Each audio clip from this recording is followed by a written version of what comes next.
Swipe Up, episode 222, the podcast where I share my unfiltered thoughts on the latest news and entertainment updates. I'm your host, Ray Taylor. That is a story in Brazil that mirrors a lot of what is happened in this country, and also involves a lot of the same people.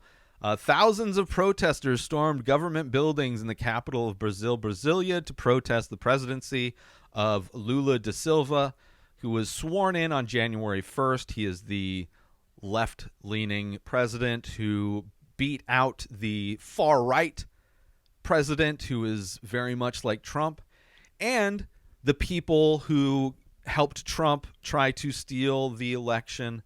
Steve Bannon and the other guys that are involved. I forget the guy that looks like the Joker or whatever, the Penguin. The guy that's got like the old guy that's got like the flat head, who got pardoned, should be in prison, but Trump pardoned him. They are basically having the guy who lost follow their playbook, deny that he lost the election, say that the other guy stole it. And what happened on January 6th in a lot of ways is what happened here in Brazil, where they went in and to a bunch of different buildings. Let's see here. The country's former leader, far-right Jair Bolsonaro, was falsely claimed that Lula had stolen the election and questioned the legitimacy of Brazilian election system. He also has refused to concede the election. So beat for beat, doing exactly what Trump did.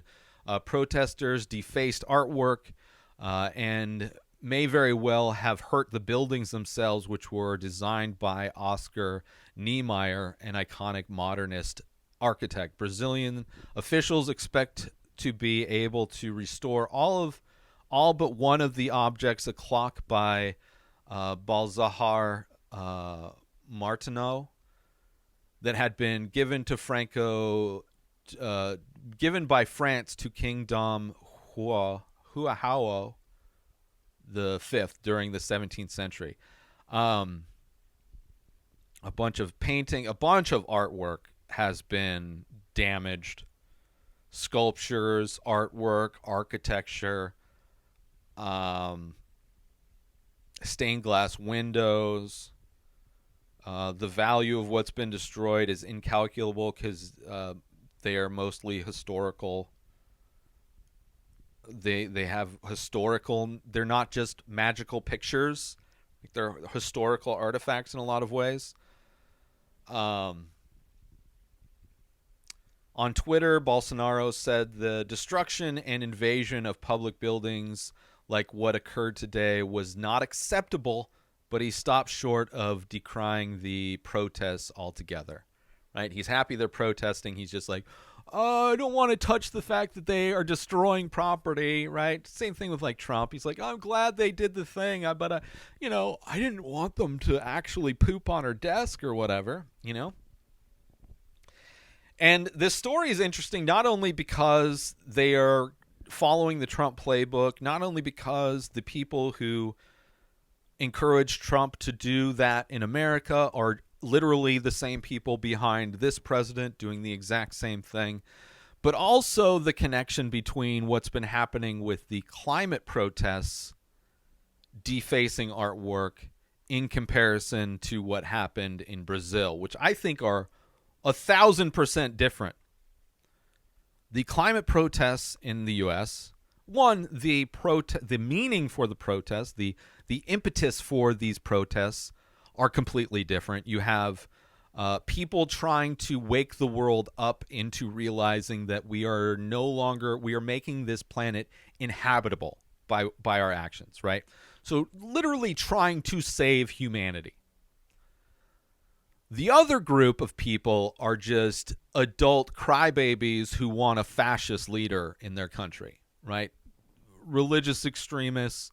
They prefer a fascist. They, all of the same delusional reasons the right-wing people of America want Trump to be president, right? They want a fascist. They want him as a dictator. They want fascism to be the rule of the land. So the differences there, completely different. But also the protests themselves. The climate protesters are defacing artwork in a way where the artwork itself is not being damaged at all.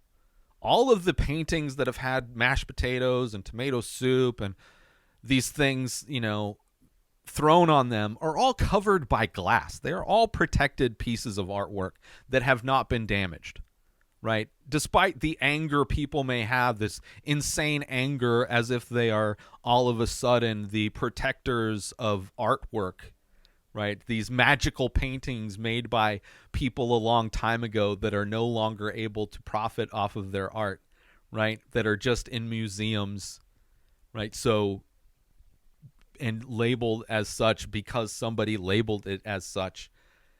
Not being damaged at all. Doing a great job, doing exactly what its intended was, to get attention to this bigger issue of these people and corporations making the planet we live on less and less habitable. Versus what happened by these fascists in Brazil, who are literally destroying paintings, destroying architecture, destroying stained glass mirrors, sculptures. They are actually destroying these things in the name of fascism. So those two aspects could not be further apart. And that's why what these people are doing in Brazil is absolutely disgusting versus what these climate scientists are doing, I highly support. As an artist, one of these events disgusts me because it's pointless destruction of art for a cause that is horrible to humans, only makes human life worse. Fascism, right? So destroying art in the name of fascism, absolutely disgusting. And then making people open their eyes to the climate by covering the glass that's protecting a painting with a cake, tomato soup. They are night and day different. And I'm sure as the only people who are active and verbal and loud on comment sections, just as they were crying in defense of the Proud Boys in last week's podcast, I'm sure there's going to be a bunch of people who are going to disagree with my opinions and say that there's no difference. And to those people, I just say, yeah, just waste your time writing in the comments, and chances are I'll just delete them if I even feel like it. But it's disgusting. The fact that Trump is still free, the fact that these people that helped Trump are free to continue to do this in other countries, trying to encourage the overthrowing of the election in Brazil, is just disgusting, man. These people need to be behind bars. They need to be in cages. There needs to be repercussions for these people at a level that you see for normal humans doing petty crime. Like, they aren't even punished to that extent. There is zero punishment for most of these horrible people that are doing everything they can to just make life a living hell for the people who do all the work. New episodes of The Ray Taylor Show come out every single day. Subscribe on YouTube and everywhere our podcasts are found. Binge the full week over at inspireddisorder.com/plus. Buy Ray Taylor Show merch over at inspireddisorder.com. Have a wonderful day, everybody. Peace out! Today is the day where you wake up and you realize that everything that you've been dreaming about, everything that you've been wanting, every goal and wish and hope that you've ever had can become real. Dreams can come true. What you manifest in your mind, you can bring to reality.